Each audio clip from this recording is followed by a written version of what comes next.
Well, here we are in the market. KM hot dogs, ballpark Frank's even up to $7.99 for a bag.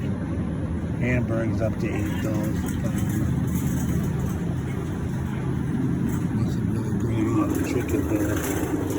It's a busy day in here. I usually don't shop this late.